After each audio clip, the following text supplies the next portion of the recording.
be still. Be still for 30 seconds, starting now.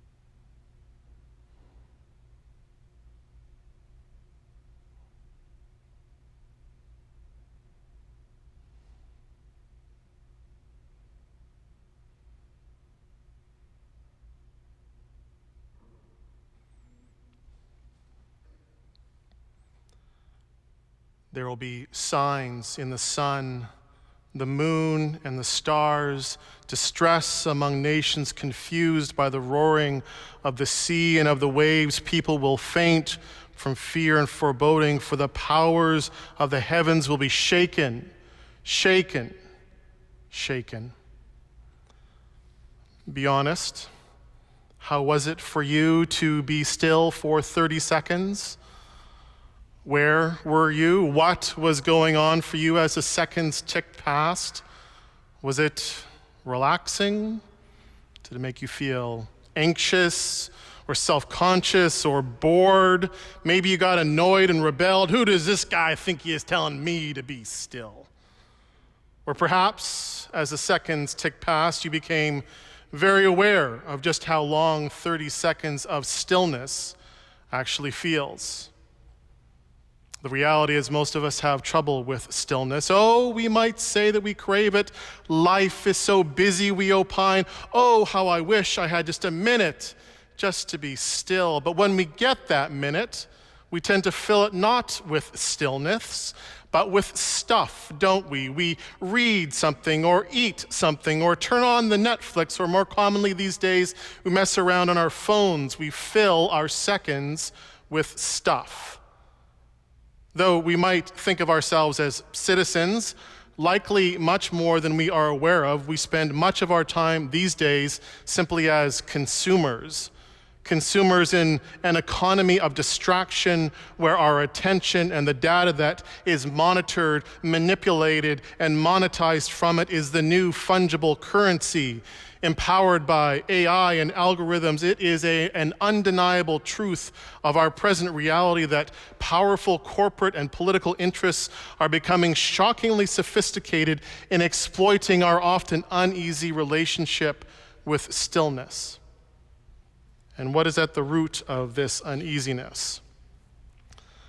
Some wars in this world are fought with guns, but I would argue that for most of us, the most intense battles we fight take place within ourselves.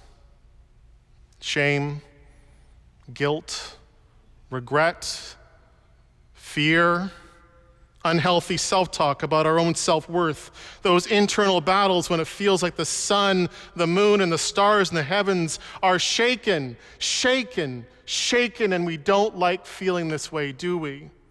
So we reach out for our handrail to steady ourselves, and so we read something or eat something or Netflix something or mess around with our phones. We distract ourselves from ourselves, and we voluntarily abdicate our attention. And let's be clear, this is not benign, because we are abdicating our attention to forces that seek to flatten the human experience into the echo-chambered realities that they alone control. They know that we will fill every second with stuff, their stuff, because sitting in stillness alone with our own stuff is really hard.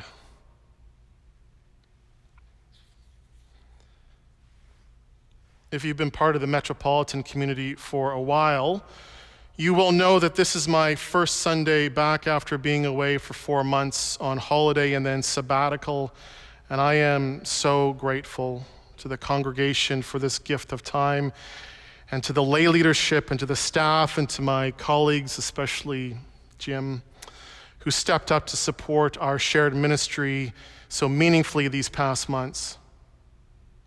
Now, maybe you feel this at times as well, but for me, for a while now, I have found that the almost constant pull of distraction has been having a a flattening effect on my soul, a domesticating effect on my faith.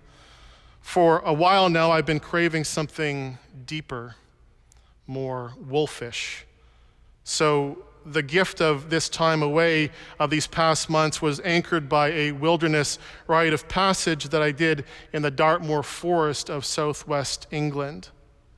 Led by the mythologist Dr. Martin Shaw, I was part of a group of Christian pilgrims that spent a week in the woods and included 4 days of vigil and fasting alone.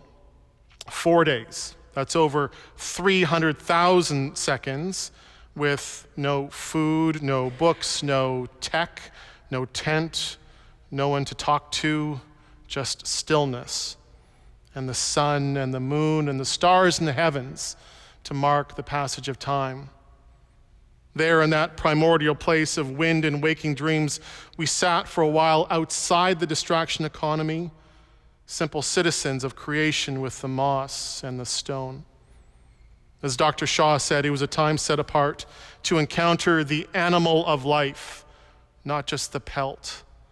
To encounter the animal, not the pelt.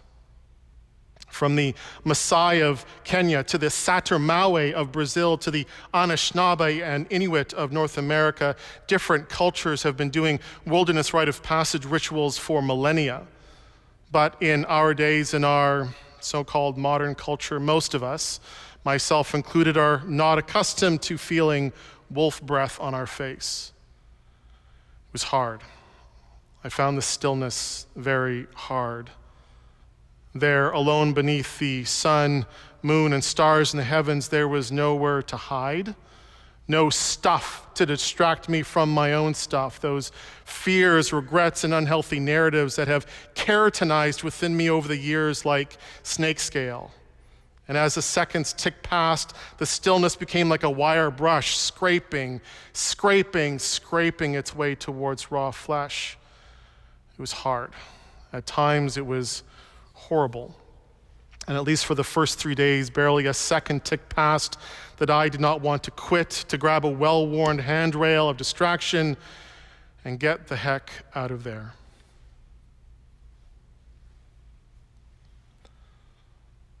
Each year, the scripture passages for this, the first Sunday in Advent, have a distinctly darker tone that we might associate with this season where we anticipate the birth of Christ. The readings on this Sunday speak of what we might refer to as the end times or apocalypse, a time where, as Jesus puts it in our Luke text today, there will be signs in the sun, the moon, and the stars, distress among nations, confused by the roaring of the sea and of the waves, and people will faint from fear and foreboding, for the powers of the heavens will be shaken. So if you were here this week for some fa-la-la-la-las, I'm sorry, but you will be disappointed, but stick with me. Within popular culture, and maybe within the church as well, there is often a misunderstanding that apocalypse is synonymous with destruction, with meteorites slamming to the earth, or giant tidal waves swamping cities, or maybe that some people will be snatched up to heaven while the rest of us poor sods are left behind to deal with zombies and gridlock on the gardener forever.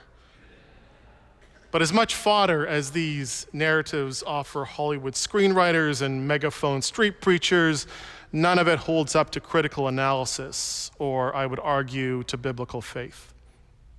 The Irish poet and theologian Pádraig Ó Tuama helpfully notes the term apocalypse is not about destruction, it's about revelation, as in to reveal something. Apocalypse is a word from the theater, meaning to pull back the curtain on that which is hidden, to reveal that which is true, even if the truth is hard to bear. But also, and this is important, as we see in our gospel text today, God's attention is not just focused in some far-off reality, but in the present moment.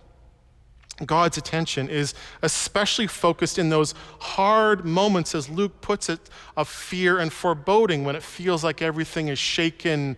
Indeed, when our present reality includes war and polarized politics and hate crimes and an epidemic of loneliness and anything that traps people in fear or despair, it is then that we should be looking for God's inbreaking. It is precisely when we feel shaken, when things get impossibly hard, that we should expect the advent of the child of humanity, the Christ, the one whose promised future inspires our living today. It is a truth of the Christian faith that Christ comes into the world. But like a thief in the night, Scripture also tells us that his coming may not be in a way we expect or could ever anticipate. My time in the Dartmoor forest was not easy, but as hard as it was, the experience was not destructive. I was never unsafe. It was, however, I believe, apocalyptic. Apocalyptic in that truth was revealed. You see, there in the stillness, I had nowhere to hide from some hard truths about myself, but also there in the stillness, a deeper truth was revealed, not about me, but about God. A deeper truth was revealed, but not in any way I would have anticipated or expected. The first 3 days of the vigil were very windy. These roiling waves of wind would come rolling down the valley, shaking the trees and chilling the bones. It was gray and cold, and even the birds were sheltering in place. Thoughts, regrets, worries kept roiling like storms within me, and I hadn't slept much. I was getting weak from lack of food. So by the end of the third day, I was pretty fed up. I recall that dusk was only just falling, but I was so done with that day. I just climbed into my sleeping bag and curled into a ball, shaking and feeling very, very alone. Physically, mentally, spiritually, I was empty. And then the clouds lightened and the wind stopped, and a little bird landed in the yew tree right over my head, and started singing and singing and singing a song so beautiful that it could have been a beatitude. Blessed are the poor in spirit, for theirs is the kingdom of heaven.